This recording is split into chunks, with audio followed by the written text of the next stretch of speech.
Now let's talk about exposure. What is exposure? Exposure is a term that talks about how bright your image is, whether it's too bright, not bright enough, or exactly bright enough. So a properly exposed image means that your highlights, your shadows, and everything in between look the way they should look. It's a well-lit photo. An underexposed photo is dark. There's not as much light as there should be. There's not as much light as there was when you were standing there looking at the scene. As a result, things that used to be shadowy are now simply black. Things that used to be midtones are shadows, and things that were highlights are midtones. There's no detail at the bottom end. Anything that's remotely dark is simply black. If you go the other way, if there's too much light, if the image is too bright, it's overexposed. And what you have there is the result, the opposite.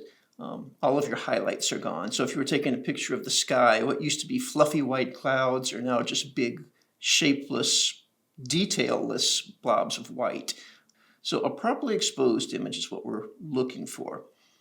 There are four ways that you can control exposure. And we'll talk about three of them in depth, and we'll give a lip service to the fourth. The first one that I want to talk about is called the aperture, or sometimes the iris. So for our demo, we are going to pull this lovely friend of mine out. This is also a Nikon camera from a few years earlier, back in the days when film, before digital existed. Anyway, so what I want to do with this is I want to take the lens off. And we're going to take a look at this. The iris, the aperture, is the hole that goes all the way through the middle of the camera. It lets light into the inside of the camera. And you can see it on the close-up picture there. Now, as I'm turning this ring, you can see that that hole is getting bigger and smaller.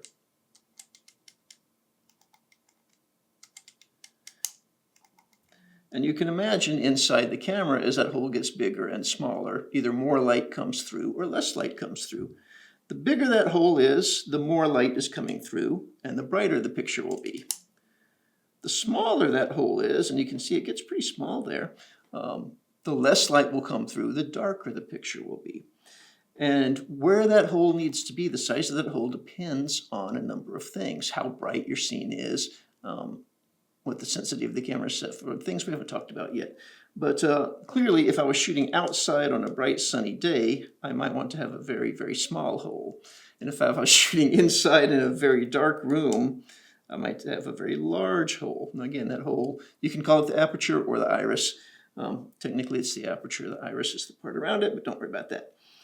Those holes, as it might have occurred to you to wonder, are measured in a series of numbers that we call f-stops. So if I rotate the lens here, you can see that there are a series of numbers. Where's the top of the lens? There we go. So when this lens is very wide open, has the biggest hole it can have, that number right there is f2.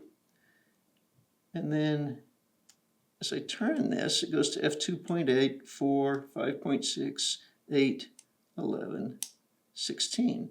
By the time it gets up to f16, that's a very small hole. Now these numbers are standard. Any camera, any lens you ever pick up is going to have these numbers. They might not start at the same point. They might go to smaller numbers down to f1.4 or f1. They might not start until f5.6, as is the case in the kit lenses for the Nikons you're playing with.